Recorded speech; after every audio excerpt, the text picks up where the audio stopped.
যালিকাল কিতাব লা রাইবা ফীহি আই লা রাইবা শাক্কা ফীহি, যার মধ্যে কোনো সন্দেহের লেশ মাত্র নাই।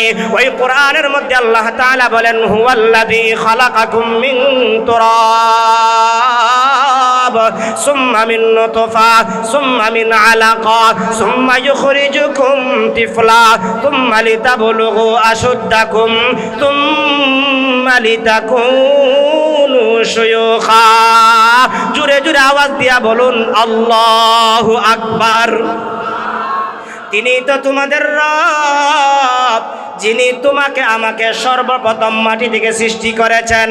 ও মুসলমান, আজকে যাকে আব্দুর রহমান বলে আমরা ডাকি, আব্দুল করিম বলে ডাকি, যাকে হালিমা বলে ডাকি, যাকে আম্বিয়া বলে ডাকি, যাকে মরিয়ম বলে ডাকি, ওই আম্বিয়ার হালিমার সাদিয়া আব্দুর রহমানের আব্দুল করিম ব্যক্তির নাম নিশানা ছিল না, উল্লেখযোগ্য বলতে তার কোনো পরিচয় ছিল না। আল্লাহ বলেন হাল আতা আলাল ইনসানি হিনুম মিনাদ দাহরি লাম ইয়াকুন শাইআম মাযকুরা।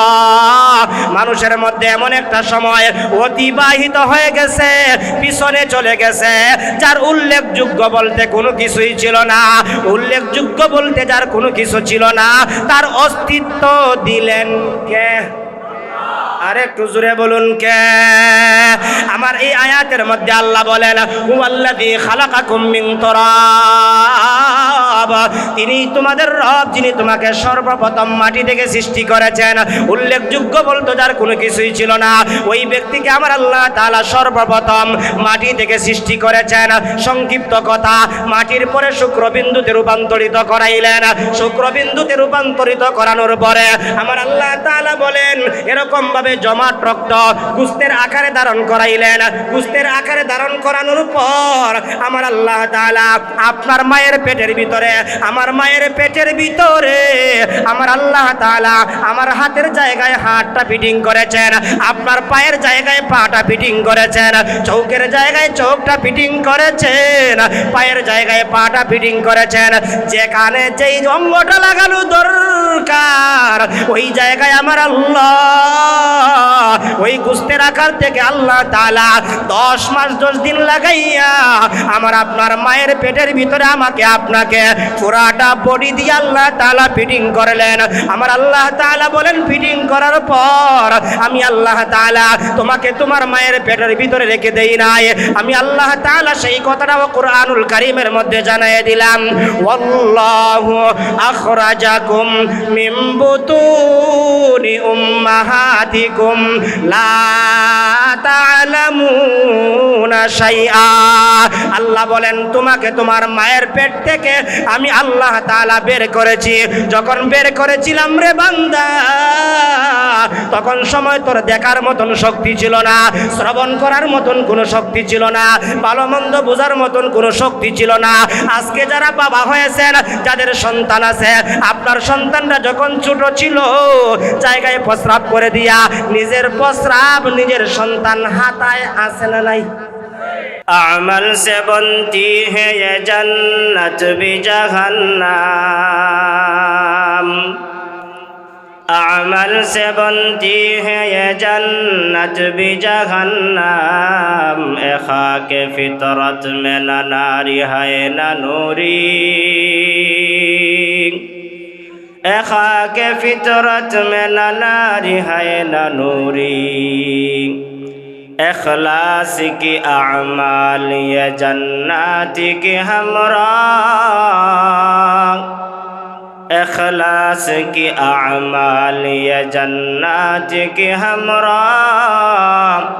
फरहेज़ की मक़ासिद है जो तक़वा से हासिल मंद, फरहेज़ की मक़ासिद है जो तक़वा से हासिल मंद।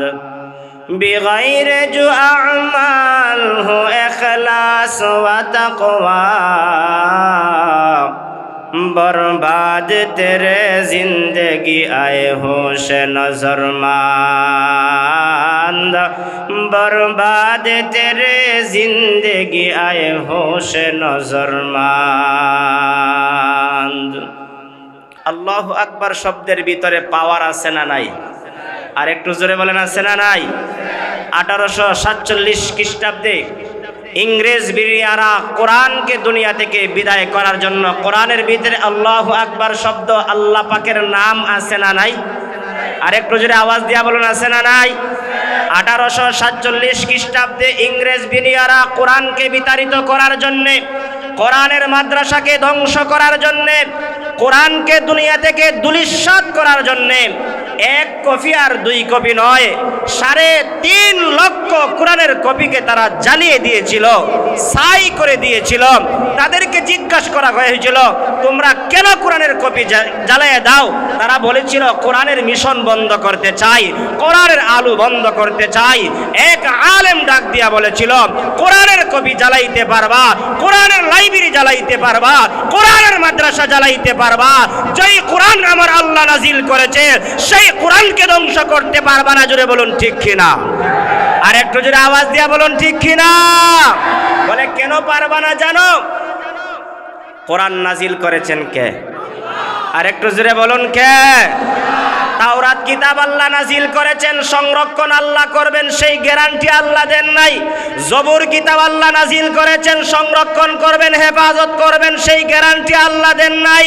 যত সহিফা আল্লাহ দুনিয়াতে নাজিল করেছেন, কোন সহিফার গ্যারান্টি আল্লাহ দেন নাই। মহাগ্রন্থ আল কোরআনের গ্যারান্টি, সংরক্ষণের হেফাজতের গ্যারান্টি দিয়েছেন একমাত্র কে? আর একটু জোরে আওয়াজ দিয়া বলুন কে? আল্লাহ বলেছেন, ইন্না নাহনু নাযালনা যিকরা ওয়া ইন্না লাহু লাহাফিজুন। নিশ্চয়ই আমি আল্লাহ কোরআন নাজিল করেছি আর এই কোরআনকে আমি আল্লাহ হেফাজত করব। ওই আলেম ডাক দিয়া বলেছিল, কোরআনের লাইব্রেরি জ্বালাইতে পারো, কোরআনের মাদ্রাসা জ্বালাইতে পারো, কোরআন শরীফকে জ্বালাইতে পারো, জেনে রাখো আল্লাহ হেফাজত করার জন্য হাজারো হাফেজে কোরআনের অন্তরের ভিতরে, লক্ষ হাফেজে কোরআনের অন্তরের ভিতরে, কোটি কোটি হাফেজে কোরআনের অন্তরের ভিতরে আল্লাহ কোরআনকে সংরক্ষণ করার শক্তি দান করেছেন। অতএব কোরআনের লাইব্রেরি জ্বালায়া কোরআনের বাতি নিভাইতে পারবা না। কোরআনের বাতি আল্লাহ জ্বালাইছে, কোরআনের বাতি আল্লাহ কিয়ামত পর্যন্ত জ্বালায় রাখবে। যারা কোরআনের বিরোধিতা করবে আবু জেহেলের মতন আল্লাহ ধ্বংস করবে, যারা কোরআনের বিরোধিতা করবে আবু লাহাবের মতন ধ্বংস করবে, যারা কোরআনের বিরোধিতা করবে উতবা সাইবার মতো আল্লাহ ধ্বংস করবে। জোরে বলুন ঠিক কিনা?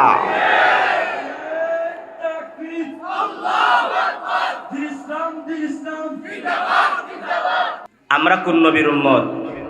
শেষ নবী মুহাম্মদুর রাসূলুল্লাহ সাল্লাল্লাহু আলাইহি ওয়াসাল্লামের উম্মত। ওই নবী মুহাম্মদুর রাসূলুল্লাহ সাল্লাল্লাহু আলাইহি ওয়াসাল্লামের কাছেই আল্লাহ কোরআন নাজিল করেছেন। শ্রেষ্ঠ নবী মুহাম্মদুর রাসূলুল্লাহ সাল্লাল্লাহু আলাইহি ওয়াসাল্লাম সম্পর্কে একটা কথা বলি। আমার নবী সম্পর্কে হযরতে আবু যর গিফারি বলেন, আবু হুরায়রা যর গিফারি খাদিমে খায়রুল বাশার, আবু হুরায়রা যর গিফারি খাদিমে খায়রুল বাশার, जिंदगी बहरे खिदमतों में ना बनाया अपना घर, जिंदगी बहरे खिदमतों में ना बनाया अपना घर। আল্লাহর নবীর সাহাবীদের মধ্য থেকে দুইজন সাহাবী হযরতে আবু যর গিফারি আর হযরতে আবু হুরায়রা দুইজন নবীর সান্নিধ্যে সব সময় বসে থাকতেন। যত বসে থাকতেন তত বেশি ভালো লাগতো তাদের।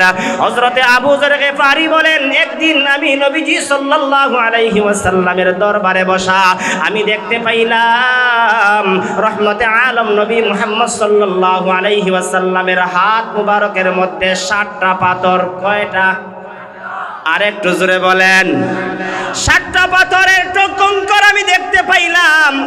এই 7টা কঙ্করের পাথর এমন ভাবে নবীজি মুঠ করে রাখছেন, এই পাথরগুলো দুনিয়ার কারো নাম উচ্চারণ করে নাই। আমি আবু যর গিফারি শুনতে পাইলাম ওই পাথরগুলো বলে সুবহানাল্লাহ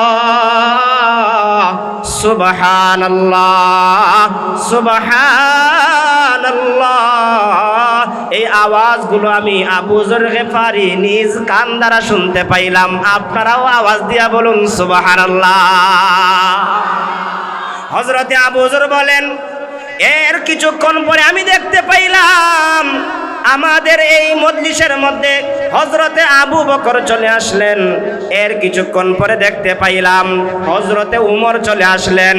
এর কিছুক্ষণ পরে দেখতে পাইলাম হযরতে আলী চলে আসলেন। এর কিছুক্ষণ পরে দেখতে পাইলাম হযরতে উসমান চলে আসলেন।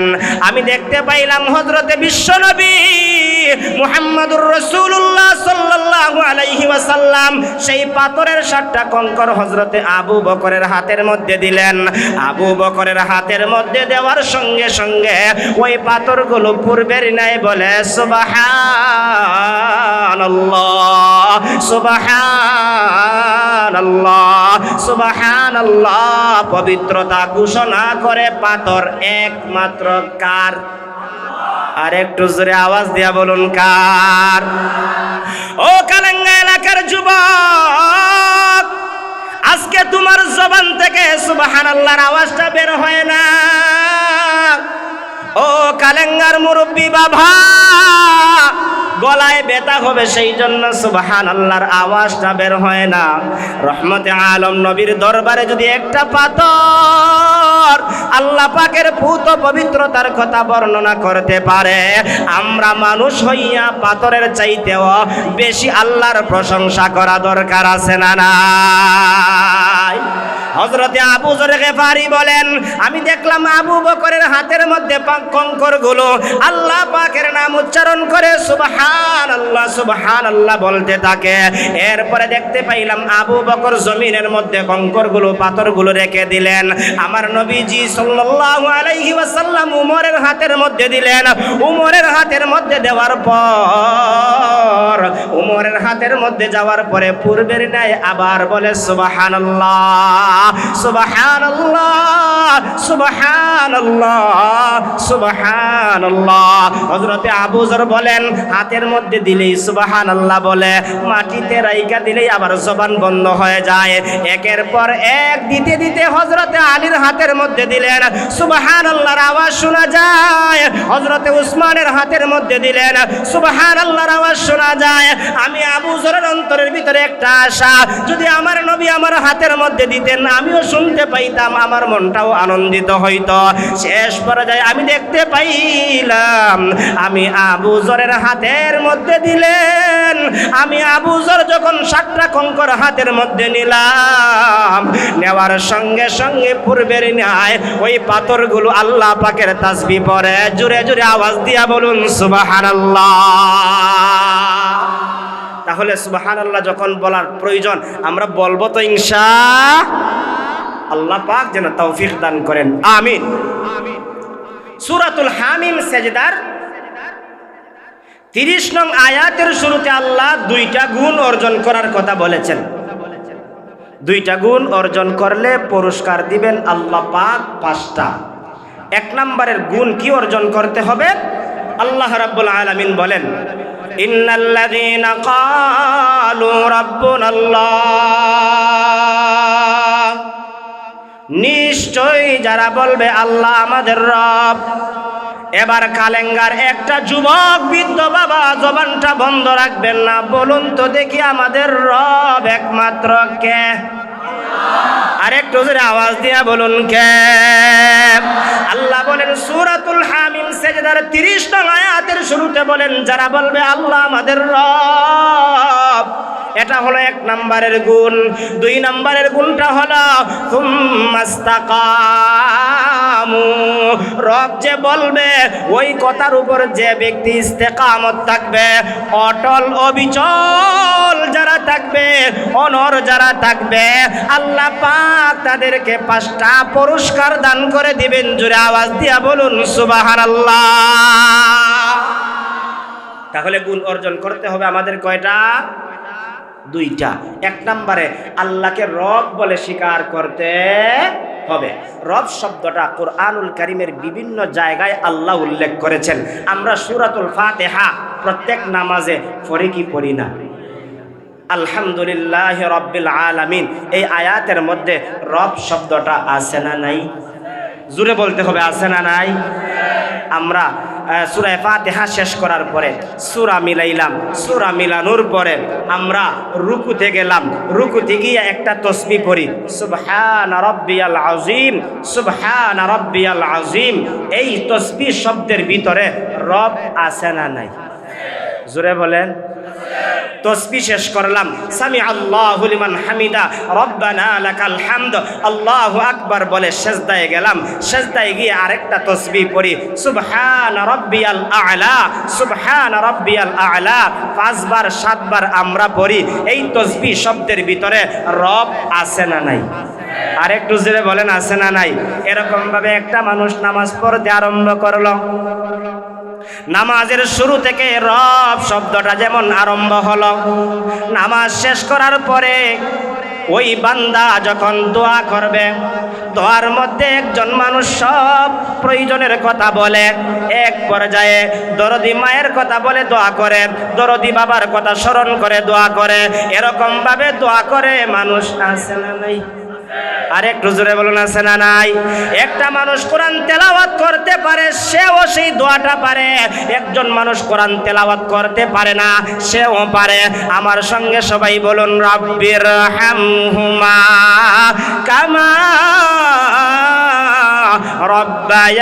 রব্বায়ানি সগীরা। এই আয়াতে কারিমার ভিতরে রব শব্দটা আছে না নাই? আরেকটু জোরে আওয়াজ দিয়া বলুন, আছে না নাই? ও মুসলমান ইমানদার, কোরআনুল কারীমের সর্বশেষ সূরা কুল আউযু বিরাব্বিন নাস, যেই সূরা হিসাবে আমরা সবাই চিনি, এই সূরার মধ্যে রব শব্দটা আছে। শুধু তা নয়, রব্বানা যালামনা আনফুসানা, রব্বানা আতিনা ফিদ দুনিয়া হাসানা, রব্বানা ফাগফির লানা যুনুবানা, রব্বানা ইন্নানা সামি'না, রব্বানা আতিনা ফিদ দুনিয়া হাসানা। যত দোয়ার আয়াত আছে, প্রত্যেকটা আয়াতের মধ্যে আমার রব আল্লাহ পাকের নামটা আছে না নাই? আরেকটু জোরে আওয়াজ দিয়া বলুন, আছে না নাই? সূরাতুল হামিম সেজদার 30 নং আয়াতের শুরুতে আল্লাহ যে বললেন রব এমন একজন সত্তা, রবের ব্যাখ্যা করতে গিয়া মুফাসসিরিনে কেরাম অনেক করেছেন। তাফসিরে বাইজাবির মধ্যে 2টা ব্যাখ্যা করেছেন। এর মধ্যে একটা ব্যাখ্যা হলো, রব এমন একজন সত্তা যিনি সকাল থেকে সন্ধ্যা পর্যন্ত, জীবনের শুরু লগ্ন থেকে শেষ পর্যন্ত সব কিছুর প্রয়োজন মিটিয়ে দেন। তিনি একমাত্র কে? আরেকটু জোরে আওয়াজ দিয়া বলুন, কে? ও মুসলমান ইমানদার, একটা মানুষ ঘর থেকে বের হইল, ঘর থেকে বের হওয়ার পরে তার জিম্মাদার কে? একটা মানুষ ঘুমাইতে গেল, ঘুমন্ত অবস্থায় জিম্মাদার কে? বাজারে গেল, তার জিম্মাদার কে? বান্দা যত প্রয়োজন আছে সব কিছুর প্রয়োজন মিটাইতে যখনই বের হয়, আল্লাহ বলেন বান্দার সব সময় সব কিছুর প্রয়োজন আমি আল্লাহ মিটিয়ে দেই। আর যিনি মিটিয়ে দেন, যিনি প্রয়োজন মিটিয়ে দেন, তিনি হলেন রব, একমাত্র আল্লাহ। এটা হলো 1 নম্বরের ব্যাখ্যা, সংক্ষিপ্ত কথা। 2 নম্বর ব্যাখ্যা হলো, রব এমন একজন সত্তা যিনি কোনো বস্তুকে ধীরে ধীরে ক্রমান্বয়ে আস্তে আস্তে যথাস্থানে মানজিলে মাকসাদের মধ্যে পৌঁছায় দেন, তিনি হলেন রব। ও মুসলমান, উদাহরণ দিলে বুঝবেন। আপনাদের এলাকায় হাঁসের বাচ্চা আছে না নাই? জন্মের কয় মাস পরে আটে? একদিন কিতা হইল, ডিম থেকে বাচ্চাটা ফুটতে দেরি, এক বাড়ি থেকে আরেক বাড়িতে যাইতে দেরি। একটা মুরগের বাচ্চা জন্মগ্রহণ করে, জন্মগ্রহণ করার 1-2 মিনিট পরেই চৌধুরী বাড়ি থেকে পাঠান বাড়ি যাইতে পারেন না? পারে না? আরেকটু জোরে বলেন। গরুর বাচ্চা জন্মগ্রহণ করার সর্বোচ্চ 1 ঘন্টা, সর্বোচ্চ ধরে নিলাম জন্মগ্রহণ করছে, মাটিতে পড়ছে, এর আধা ঘন্টা পরেই 20 মিনিট পরেই একটু দেখবেন গরু তার জিহ্বা দিয়া একটু কি করে মালিশ করে, এরপরেই তার বাচ্চাটা দাঁড়িয়ে যায়। একটা ছাগলের বাচ্চা জন্মগ্রহণ করে, জন্মগ্রহণ করার সর্বোচ্চ 5-10 মিনিট পরেই ছাগলের বাচ্চাটা হাঁটতে পারে। আপনাদের কাছে প্রশ্ন করলাম, আপনাদের মতো যাদের মা আছে, যাদের বাবা আছে, প্রত্যেকেই তো আমরা মা আর বাবার মাধ্যমে দুনিয়াতে এসেছি। আমরা যখন দুনিয়াতে আসছিলাম, দুনিয়াতে আসার কয় মিনিট পরে হাঁটছি? 1 মিনিট পরে, 10 মিনিট পরে, 1 ঘন্টা পরে, 1 দিন পরে, 1 সপ্তাহ পরে, 1 মাস পরে? না না, হাঁটতে পারি নাই। মুহাদ্দিসিন একরাম, মুফাসসিরিন একরাম তাফসীরের কিতাবের মধ্যে লেখেন, রব এমন একজন সত্তা যিনি কোনো বস্তুকে ধীরে ধীরে ক্রমান্বয়ে আস্তে আস্তে যথাস্থানে মানজিলে মাকসাদের মধ্যে পৌঁছায় দেন। তিনি হলেন রব। আল্লাহ তাআলা হাঁসকে জন্মগ্রহণ করার পরে হাঁটার শক্তি দিলেন। মানুষকে আল্লাহ কেন হাঁটার শক্তি দিলেন না? গরু ছাগলকে জন্মগ্রহণ করার পরে হাঁটার শক্তি দিলেন, মানুষকে কেন হাঁটার শক্তি দিলেন না? আল্লাহ ছাগলের বাচ্চা জন্মগ্রহণ করার পরে হাঁটার শক্তি দিলেন, মানুষকে কেন দিলেন না? এর অনেক কারণ। এর মধ্যে একটা কারণ হলো, জন্মগ্রহণ করার পরেই যদি হাঁটার মতন শক্তি পাইত, তাহলে মানুষ আল্লাহকে রব বলে স্বীকার করত। এমনিই তো নাস্তিকের বাচ্চা নাস্তিক। শুনলাম সত্য না মিথ্যা জানি না, তসলিমা নাসরিন মারা গেছে, আল্লাহরে জালিম বলে গালি দিছে, আল্লাহর কোরআনকে অপবাদ দিয়েছে। এর মতন নাস্তিক জন্মগ্রহণ করার পরেও আল্লাহর বিরুদ্ধে কথা বলে, সে কিন্তু জন্মগ্রহণ করার পরে হাঁটার শক্তি পায় না। ধীরে ধীরে আস্তে আস্তে সে বড় হয়েছে। ওই নাস্তিক জন্মগ্রহণ করার পরে হাঁটার শক্তি পায় না, তারপরেও আল্লাহকে রব বলে স্বীকার করতে চায় না, আল্লাহকে জালিম বলে গালি দেয়, আল্লাহর কোরআনের বিরুদ্ধে কথা বলে। ওই তাসলিমা নাসরিনের মতন নাস্তিক বাংলার জমিনে আছে না নাই? আরেকটু জোরে বলেন, আছে না নাই? মুফাসসিরিনে কেরাম বলেন, যদি জন্মগ্রহণ করার পরে হাঁটার শক্তি দিত, তাহলে মানুষ আল্লাহকে রব বলে স্বীকার করত। একটা উদাহরণ দিই, আমরা সবাই নাম শুনছি, হযরতে ইমাম আবু হানিফা রহমতুল্লাহি আলাইহি জামানার একজন ইমাম ছিলেন। আমরা যেই মাযহাব অনুসরণ করে, এই যে তাকবীরে তাহরিমা বাদি, নাবির নিচে হাত বাদি, রুকু করি, সেজদা করি, যেই মাযহাবের অনুসরণ করে, বহু রায়রা জরগেফারি খাদিমে খায়রুল বাশার, বহু রায়রা জরগেফারি খাদিমে খায়রুল বাশার, जिंदगी बहरे खिदमतों में ना बनाया अपना घर, जिंदगी बहरे खिदमतों में ना बनाया अपना घर। बू हनीफा बदीमा में बासफात आसिराजे उम्मताने मुस्तफा, आसिराजे उम्मताने मुस्तफा। ज़मानार इमाम इमामे आज़म इमाम আবু হানিফা রহমতুল্লাহি আলাইহি বলেন, আমার জামানায় এরকম ভাবে নাস্তিক ছিল, যেই নাস্তিক আল্লাহকে মানত না, তসলিমা নাসরিনের মতো, এরকম ভাবে শাহরিয়ার কবিরের মতো। ওই নাস্তিক ইমামে আজম আবু হানিফার জামানায় ছিল। আল্লাহ বলতে কাউকে স্বীকার করতো না, বলতো আসমান এমনি এমনি হয়ে গেছে, জমিন এমনি এমনি হয়ে গেছে, পাহাড় পর্বত এমনি এমনি হয়ে গেছে। একটা জবানও বন্ধ রাখবেন না, আসমান জমিন কে এমনি হইছে না, বানানে ওয়ালা কে? বানানেওয়ালা হলেন আল্লাহ। ইমামে আজম বলেন, আসমান এমনি এমনি হয় নাই, জমিন এমনি এমনি হয় নাই। আলাম নাজআলিল আরদা মিহাদা ওয়াল জিবালা আওতাদা আল্লাযী খালাকা সাবআ সামাওয়াতিন তিবাকা। ইমামে আজম বলেন যে আল্লাহ জমিনটাকে বিছানা বানায় দিয়েছেন, মাথার উপরে সাত স্বরূপ আল্লাহ আসমান বানায় দিয়েছেন। বানানেওয়ালা একজন আছেন, তিনি রব আল্লাহ।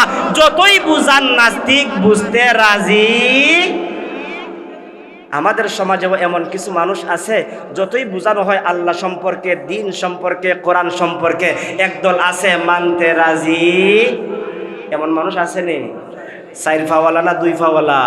2 পাওয়ালা ঠিক আছে, তারও 2টা চক্ষু আছে, কিন্তু সে আল্লাহকে মানতে রাজি। ইমামে আজম ইমাম আবু হানিফার জামানায়ও এক নাস্তিক বলতেছে, আমি আল্লাহ টাল্লাহ কেউরে মানি না, আমি মনে করি সব এমনি এমনি হয়েছে, এই কথা বলতে আরম্ভ করলো। ইমামে আজম বলেন, না, এমনি এমনি হয় নাই, বানানেওয়ালা একজন আছেন, আমার রব আল্লাহ। যতই তর্ক করেন সে মানতে রাজি না। ইমামে আজম বলেন, যদি তুমি বিশ্বাস না করো, আমার কথা না মানো, তুমি আমার মোকাবেলা করো, আমি তোমার মোকাবেলা করতে প্রস্তুত আছি। মুসলমান, একটা জবানও বন্ধ রাখবে না। যত সময়ে, যেই পরিস্থিতিতে বাতিলরা যেই রূপ ধারণ করে আসছে, হক্কানি উলামায়ে কেরাম ওই সমস্ত বাতিলদের মোকাবেলা করার জন্য সব সময় প্রস্তুত ছিলেন, আছেন, থাকবেন। জুড়ে বলুন ঠিক কিনা? কোনো বাতিলকে ছেড়ে দেন নাই, আর কিয়ামত পর্যন্ত ছেড়ে দেওয়া হবে না। যেই রূপ ধারণ করে আসবা, হক্কানি উলামায়ে কেরাম তোমাদের মোকাবেলা করবে, দাঁত ভাঙা জবাব দিবে। জুড়ে বলুন ঠিক কিনা? ইমামে আজম বলেন, তুমি যদি না বুঝো, তোমার মোকাবেলা করব, তোমার সঙ্গে বাহাস করব, মুনাজারা করব, মুনাজারা করেও তোমাকে বোঝানোর চেষ্টা করব। এরপরেও যদি না বুঝো, তুমি কপাল ফুরা, তোমার দুনিয়াও বরবাদ, আখিরাতও বরবাদ। জুড়ে বলুন ঠিক কিনা? ইমামে আজম আবু হানিফা রহমতুল্লাহি আলাইহি বলেন, ও নাস্তিক শোনো, আমি তোমাকে বুঝাইতে চাই, আল্লাহ একজন আছেন। নাস্তিক, তুমি যেহেতু মানতে রাজি না, মনে করো আগামীকাল 10টার সময় তোমার সঙ্গে আমার মোকাবেলা হবে, তুমি প্রমাণ করবা আল্লাহ বলতে কেউ নাই। আমি ইমামে আজম আবু হানিফা প্রমাণ করব আল্লাহ একজন আছেন। বলে ঠিক আছে, আগামীকাল সকাল 10টার সময় তোমার সঙ্গে মোকাবেলা হবে। মনে করেন দারুল কোরআন মাদ্রাসার মাঠের মধ্যে সকাল 10টায় উপস্থিত হওয়ার কথা।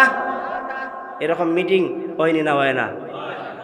টাইম দেওয়া হয় একটা, আগামীকাল আসবে, আসার পরে দুই পক্ষের সবাইকে বসানো হবে, তারপরে সত্য মিথ্যা যাচাই করা হবে, মুরব্বি ফায়সালা দিবে, মীমাংসা করবে। এমন বিচার আপনাদের এলাকায় আছে না? না, এখনোই আসিল না, এটা আরো আগ থেকে চলে আইছে, কিয়ামত পর্যন্ত চলবে। কষ্টই আছি না আপনাদের? আগামীকাল সকাল 10টার সময় নাস্তিক ঠিক টাইমে উপস্থিত হয়েছে, কিন্তু ইমামে আজম আবু হানিফা রহমতুল্লাহি আলাইহি ঠিক টাইমে উপস্থিত হতে পারেন নাই। এটারও অনেক কারণ আছে। এবার নাস্তিক বলতে আরম্ভ করছে, মনে হয় ইমামে আজম আবু হানিফা রহমতুল্লাহি আলাইহি তার প্রমাণ দলিল আনতে পারে নাই, সেজন্য সে আসে নাই। এই কথাটা ধারণা করতে করতে বিলম্ব হয়ে গেছে। আমি আর তার মোকাবেলা করব না, আমি আর তার সঙ্গে বাহাস করব না। এই ধারণা চিন্তা আসতে আসতে ইমাম আজম আবু হানিফা রহমতুল্লাহি আলাইহি তার সামনে চলে আসলেন। ইমামে আজম আসার পরে এবার নাস্তিক বলে, আমি তোমার সঙ্গে বাহাস করব না, কারণ তুমি সময় মতো আসতে পারো নাই। ইমামে আজম আবু হানিফা রহমতুল্লাহি আলাইহি ডাক দিয়া বলেন, নাস্তিক ভাই শুনো, আমার কেন বিলম্ব হইছে, আমার কেন দেরি হইছে, বাহাস করতে হবে না। আমার দেরি হওয়ার কথাটা শোনো, বিলম্ব হওয়ার কথাটা শোনো। এবার নাস্তিক জবাব দেয়, তোমার সঙ্গে বাহাস করব না। ঠিক আছে, তোমার কেন বিলম্ব হইছে, দেরি হইছে, এবার বলো। বাহাস করব না, দেরিটা কেন হইছে এটা এবার তুমি আমাকে বলো। ইমামে আজম আবু হানিফা রহমতুল্লাহি আলাইহি বলেন, নদী পার হওয়ার জন্য কোনো হাকম নাই, কোনো ব্রিজ নাই, এরকম ভাবে কোনো নৌকা নাই। আমি ওপার থেকে এপারে তোমার সঙ্গে কিভাবে সাক্ষাৎ করব? চিন্তায় পড়ে গেলাম, টেনশনে পড়ে গেলাম। হঠাৎ করে দেখতে পাইলাম নদীর পাড়ের মধ্যে একটা গাছ দাঁড়িয়ে আছে। ওই গাছটার দিকে তাকাইলাম, দেখলাম গাছটা জিতা, গাছের ডাল আছে, গাছের এরকম ভাবে জ্বর আছে, গাছের পাতা আছে। জিতা গাছ আপনারা দেখছেননি? বলে, আমরা পাহাড়ের মানুষ, আমরা গাছ দেখছি না। এটা প্রশ্ন করলে তো এটা বুকার প্রশ্ন হতে পারে। গাছ দেখছে না এমন মানুষ নাই। বলে, গাছটা জিতা, গাছটার ডালপালা আছে, সব কিছু আছে। কিছুক্ষণ পরে দেখলাম গাছটা এমনি এমনি কাটা হয়ে গেছে। আল্লাহু আকবার বলে, আর একটু জোরে বলে। ইমামে আজম আবু হানিফা রহমতুল্লাহি আলাইহি বলেন, জিতা গাছ, ডালওয়ালা গাছ, পাতাওয়ালা গাছ নদীর পাড়ে দেখলাম দাঁড়িয়ে আছে। কিছুক্ষণ পরে দেখতে পাইলাম গাছটা এমনি এমনি কাটা হয়ে গেছে। নাস্তিকের মাথাটা গরম হইতেছে। কি হইতেছে? গরম হইতেছে। ইমামে আজম আবু হানিফা বলেন 2 নম্বর কথা হলো আমি দেখতে পেলাম ওই জিতা গাছটা কাটা হওয়ার পরে এমনি এমনি তক্তা হয়ে গেছে। তক্তা হওয়ার জন্য কোনো হাতড়া লাগে না, পাটাইল লাগে না, কোনো করাত লাগে না, এমনি এমনি কাট হয়ে গেছে। নাস্তিকের মাথাটা আরো বেশি গরম হইতাছে। ইমামে আজম বলেন 3 নম্বরে দেখতে পাইলাম কাঠ থেকে এমনি এমনি তক্তা হইয়া ওই গাছ থেকে এমনি এমনি একটা নৌকা হয়ে গেছে। জোরে আওয়াজ দিয়া বলুন না আল্লাহু আকবার। বলে নৌকা হওয়ার পরে দেখতে পাইলাম ওই নৌকাটা মাঝি সারা, মাল্লা সারা, মানুষ সারা এমনি এমনি অপার থেকে এপারে চলে আসছে। নাস্তিক বলে ওই ইমামে আজম আগে তো তোমাকে জ্ঞানী মনে করতাম, এই সমস্ত কথার দ্বারা আমার তো মনে হয় তোমার মাথায় সমস্যা আছে। বলে কেন আমার মাথায় সমস্যা থাকবে? আমার মাথাটা পুরা ভালো। এই ইলমওয়ালার মাথা কখনো নষ্ট হয় না। এই ইলমওয়ালার মাথাকে সুস্থ রাখেন একমাত্র কে? নাস্তিকের মাথা নষ্ট করেন কে? নাস্তিকের মাথাও নষ্ট করেন আল্লাহ, আর ইলমওয়ালা কোরআনওয়ালার মাথাকে হেফাজত করেন আল্লাহ। তুমি আমাকে বলতেছো আমার মাথা নষ্ট হয়ে গেছে। না না না, আমার তো মাথা নষ্ট হয় নাই। যদি তোমার মাথা নষ্ট না হয়ে থাকে কেমনে কেমনে তুমি বললা গাছ এমনি এমনি কাটা হয়ে যায়? গাছ কাটতে হলে ব্যক্তির প্রয়োজন হয়, গাছ কাটতে হলে করাতের প্রয়োজন হয়, গাছ কাটতে হলে রশির প্রয়োজন হয়। এবার জুড়ে আওয়াজ দিয়া বলুন এই সমস্ত জিনিস ছাড়া কি গাছ কাটা যায়? আপনাদের এলাকায় গাছ কাটা যায়? গাছ কাটতে হলে ব্যক্তির প্রয়োজন, গাছ কাটতে হলে করাতেরও প্রয়োজন। নাস্তিক বলে ইমাম আজম তুমি যে বললা গাছ এমনি এমনি কাটা হয়ে গেছে, এটা তো জ্ঞানী মানুষের কথা না। 2 নম্বরে তুমি যে বললা গাছ থেকে তক্তা হয়ে গেল, তক্তা তো এমনি হয় না। তক্তা করতে গেলে অবশ্যই মেইলে নিতে হয়, খরাত দিয়ে সেটাকে টুকরা করতে হয়, এরপরে কাঠ হয়। বুঝে নিলাম আচ্ছা কাঠ হয়ে গেছে। তুমি বললা কাঠ থেকে এমনি এমনি হয়ে গেছে নৌকা। নৌকা বানাইতে গেলে তো লোহার প্রয়োজন হয়, হাতড়া বাটাইলের প্রয়োজন হয়, মিস্ত্রির প্রয়োজন হয়। যে কেউ নৌকা বানাইতে পারে। আচ্ছা এরপরে তুমি বললা নৌকা চালাইতে হলে যে কেউ চালাইতে পারে না। আবার তুমি বলতেছো নৌকা চালানোওয়ালা নাই, মাঝি নাই, মাঝি ছাড়া এপার থেকে ওপারে নৌকা চলে আসলো। এটা তো জ্ঞানী মানুষের কথা হতে পারে না, এটা হলো নাস্তিকের কথা। ইমামে আজম আবু হানিফা রহমতুল্লাহি আলাইহি জবাব দেন শান্তি মাথায়, ঠান্ডা মাথায়। নাস্তিককে ডাক দিয়া বলেন ও নাস্তিক ভাই শুনো,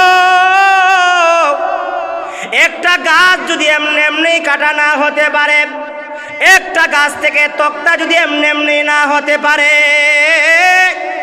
একটা তক্তা থেকে নৌকা যদি এমনি এমনি না হতে পারে, তক্তা থেকে যদি নৌকা এরকম ভাবে না হতে পারে, আর নৌকা যদি এরকম ভাবে ব্যক্তি ছাড়া এপার থেকে ওপারে না আসতে পারে, নাস্তিক শুনিয়া রাখো আল্লাযী খালাকা সাবআ সামাওয়াতিন তিবাকা, মাথার উপরে যে 7টা আসমান স্তরে স্তরে আল্লাহ স্থাপন করে রেখে দিয়েছেন, ওই আসমানগুলো এমনি এমনি হয় নাই, বানানেওয়ালা একজন আছেন। তিনি কে? আর একটু জোরে বলেন নাস্তিক শোনো, তক্তা যদি এমনি এমনি না হয়, গাছ যদি এমনি এমনি কাটা না হয়, তাহলে তুমিও শুনে রাখো, তুমি যদি জ্ঞানী হয়ে থাকো তুমি শুনে রাখো আসমানও এমনি এমনি হয় নাই। আল্লাযী খালাকা সাবআ সামাওয়াতিন তিবাকা, ওই কুটিবিহীন আসমান বানানেওয়ালা একজন আছেন, তিনি হলেন আমার আপনার রব। আর একটু আস্তে হন, আর একটু জোরে বলেন আমার আপনার রব একমাত্র আল্লাহ। এবার নাস্তিক জ্ঞানী হওয়ার কারণে বলতেছে হ্যাঁ ঠিকই তো আছে, যদি গাছ এমনি এমনি কাটা না হতে পারে, গাছ কাটতে হলে ব্যক্তির যদি প্রয়োজন হয়, বিশাল যে আসমান আছে, আসমান তো এমনি এমনি স্থাপন করা হয় না, অবশ্যই তো আসমান বানানোওয়ালা একজন আছেন। ও মুসলমান কালেঙ্গার যুবক বৃদ্ধ, এবার একটা জবানও বন্ধ রাখবেন না। কোটি বিঘিন আসমান মাথার উপরে স্থাপন করে রেখে দিয়েছেন কে? আর একটু যে আওয়াজ দিয়া বলেন কে? এই কথাটা ইমামে আজম বলার সঙ্গে সঙ্গে নাস্তিকের দুইটা চোখ দিয়া অজস্র পানি বের হয়ে গেল, আর চোখের পানি ধরে রাখতে পারলো না। নাস্তিক বলতে আরম্ভ করেছে, ও ইমামে আজম আবু হানিফা, অন্যায় করে ফেলেছি, অপরাধ করে ফেলেছি, ভুল করে ফেলেছি, আর ভুল করতে চাই না। এই মুহূর্তে তোমার হাতের মধ্যে আমি হাত রেখে আমি ইমানের কালেমা পড়ে মুসলমান হয়ে গেলাম। আর একটু জোরে বলেন না সুবহানাল্লাহ। যেই কথা থেকে গিয়েছিলাম যে আল্লাহ মানুষকে জন্মগ্রহণ করার পরে হাঁটার শক্তি দেন না, ছাগলকে দিলেন, মুরুখকে দিলেন, গুরুকে দিলেন, হাঁসকে দিলেন, মানুষকে দিলেন না কেন? অনেক কারণ, এর মধ্যে একটা কারণ হলো মানুষ যদি জন্মগ্রহণ মাকসাদের মধ্যে পৌঁছে দেন, তিনি হলেন রব। উদাহরণ দিয়েছেন মানুষ দিয়া, মানুষকে কিভাবে আল্লাহ তাআলা ধীরে ধীরে ক্রমান্বয়ে যথাস্থানে মানজিলে মাকসাদের মধ্যে পৌঁছে দিয়েছেন, সেই কথাটা আল্লাহ পাক কোরআনুল কারীমের মধ্যে উল্লেখ করেছেন। এবার জবানটা বন্ধ রাখবেন না, উচ্চ আওয়াজে বলুন, কোরআনের মধ্যে কোনো সন্দেহ আছে? আর একটু জোরে আওয়াজ দিয়া বলুন, আছে? যেই কোরআনের মধ্যে কোনো সন্দেহ নাই, যেই কোরআনের মধ্যে কোনো শক নাই, যালিকাল কিতাব লা রাইবা ফি আই লা রাইবা শাক্কা ফি, যার মধ্যে কোনো সন্দেহের লেশ মাত্র নাই, ওই কোরআনের মধ্যে আল্লাহ তাআলা বলেন, হুয়াল্লাযী খালাকাকুম মিন তুরাব সুম্মা মিন নুতফা সুম্মা মিন আলাকা সুম্মা ইউখরিজুকুম তিফলা সুম্মা লিতাবলুগু আশুদ্দাকুম সুম্মা লিতাকুনু শুয়ুখা। জোরে জোরে আওয়াজ দিয়া বলুন আল্লাহু আকবার। তিনি তো তোমাদের রব, যিনি তোমাকে আমাকে সর্বপ্রথম মাটি থেকে সৃষ্টি করেছেন। ও মুসলমান, আজকে যাকে আব্দুর রহমান বলে আমরা ডাকি, আব্দুল করিম বলে ডাকি, যাকে হালিমা বলে ডাকি, যাকে আম্বিয়া বলে ডাকি, যাকে মরিয়ম বলে ডাকি, ওই আম্বিয়ার, হালিমার, সাদিয়া, আব্দুর রহমানের, আব্দুল করিম ব্যক্তির নাম নিশানা ছিল না, উল্লেখযোগ্য বলতে তার কোনো পরিচয় ছিল না। আল্লাহ বলেন, হাল আতা আলাল ইনসানি হিনুম মিনাদ দাহরি লাম ইয়াকুন শাইআম মাযকুরা। মানুষের মধ্যে এমন একটা সময় অতিবাহিত হয়ে গেছে, পিছনে চলে গেছে, যার উল্লেখযোগ্য বলতে কোনো কিছুই ছিল না। উল্লেখযোগ্য বলতে যার কোনো কিছু ছিল না, তার অস্তিত্ব দিলেন কে? আর একটু জোরে বলুন কে? আমার এই আয়াতের মধ্যে আল্লাহ বলেন, হুয়াল্লাযী খালাকাকুম মিন তুরাব, তিনি তোমাদের রব, যিনি তোমাকে সর্বপ্রথম মাটি থেকে সৃষ্টি করেছেন। উল্লেখযোগ্য বলতো যার কোনো কিছুই ছিল না, ওই ব্যক্তিকে আমার আল্লাহ তাআলা সর্বপ্রথম মাটি থেকে সৃষ্টি করেছেন। সংক্ষিপ্ত কথা, মাটির পরে শুক্রবিন্দুতে রূপান্তরিত করাইলেন। শুক্রবিন্দুতে রূপান্তরিত করানোর পরে আমার আল্লাহ তাআলা বলেন, এরকম ভাবে জমাট রক্ত গোশতের আকারে ধারণ করাইলেন। গোশতের আকারে ধারণ করানোর পর আমার আল্লাহ তাআলা আপনার মায়ের পেটের ভিতরে, আমার মায়ের পেটের ভিতরে আমার আল্লাহ তাআলা আমার হাতের জায়গায় হাতটা ফিটিং করেছেন, আপনার পায়ের জায়গায় পাটা ফিটিং করেছেন, চৌকের জায়গায় চৌকটা ফিটিং করেছেন, পায়ের জায়গায় পাটা ফিটিং করেছেন। যেখানে যেই অঙ্গটা লাগানো দরকার ওই জায়গায় আমার আল্লাহ ওই গোশতের আকার থেকে আল্লাহ তাআলা 10 মাস 10 দিন লাগাইয়া আমার আপনার মায়ের পেটের ভিতরে আমাকে আপনাকে পুরাটা বডি দিয়ে আল্লাহ তাআলা ফিটিং করলেন। আমার আল্লাহ তাআলা বলেন, ফিটিং করার পর আমি আল্লাহ তাআলা তোমাকে তোমার মায়ের পেটের ভিতরে রেখে দেই নাই, আমি আল্লাহ তাআলা সেই কথাটাও কোরআনুল কারীমের মধ্যে জানাইয়া দিলাম, ওয়াল্লাহু আখরাজাকুম মিন বুতুনি উম্মাহাতিকুম লা তা'লামুনা তুশরিকুনা শাইআ। আল্লাহ বলেন তোমাকে তোমার মায়ের পেট থেকে আমি আল্লাহ তাআলা বের করেছি। যখন বের করেছিলাম রে বান্দা, তখন সময় তোর দেখার মতন শক্তি ছিল না, শ্রবণ করার মতন কোনো শক্তি ছিল না, ভালো মন্দ বোঝার মতন কোনো শক্তি ছিল না। আজকে যারা বাবা হয়েছেন, যাদের সন্তান আছে, আপনার সন্তানরা যখন ছোট ছিল জায়গায় প্রস্রাব করে দিয়া নিজের প্রস্রাব নিজের সন্তান হাতায় আসে না নাই? আসেনি? নিজের পায়খানা নিজে করছে, ওই পায়খানাটা দেখা যায় বেকিয়ালে নিজের কলিজার টুকরা শিশু সন্তানটা হাতায়া ফেলে। আল্লাহ বলেন বান্দা, তোর মায়ের পেট থেকে যখন তোকে বের করলাম দেখার মতন শক্তি ছিল না, বুঝার মতন শক্তি ছিল না, আমি আল্লাহ তাআলা তোকে বুঝার মতন শক্তি দিলাম, দেখার মতন শক্তি দিলাম, শ্রবণ করার মতন শক্তি দিয়ে আমি আল্লাহ দুনিয়ার জমিনে পাঠাইলাম। কেমনে পাঠাইলাম? আমি আল্লাহ রাব্বুল আলামিন সুম্মা ইউখরিজুকুম তিফলা, শিশুরূপে আমার আল্লাহ আমাকে দুনিয়াতে পাঠাইছেন। বলুন তো দেখি, মায়ের গর্ভ থেকে বের হওয়ার পরে একটা সন্তান যুবক থাকে না শিশু থাকে? যদি শিশু থাকে, এই শিশু সন্তানটার অস্তিত্ব একদিন ছিল ছিল ছিল উল্লেখযোগ্য বলতে তার নাম নিশানা ছিল না। আল্লাহ মাটি থেকে সৃষ্টি করলেন, শুক্রবিন্দুতে রূপান্তরিত করাইলেন, গুস্তের আকারে ধারণ করাইলেন, হাতের জায়গায় হাত দিলেন, পায়ের জায়গায় পা দিলেন, চোখের জায়গায় চোখ দিলেন, পুরাটা বডি ফিডিং কইরা আমার আল্লাহ পাক রব্বুল আলামিন ওই বান্দাকে শিশুরূপে দুনিয়াতে পাঠাইলেন। এতটুক পর্যন্ত তা। বলুন তো দেখি, ধীরে ধীরে ক্রমান্বয়ে এই যে পরিবর্তনটা ঘটাইছেন, কোনো চেয়ারম্যানে মনে হয় এমপি সাহেব না, না প্রধানমন্ত্রী তো ওই বই আসতে দিকে হই, তাইলে তো জাতিসংঘে করব অবশ্যই, আমেরিকা। তাহলে কে? তাহলে কে? আর একটু জোরে আওয়াজ দিয়া বলুন কে?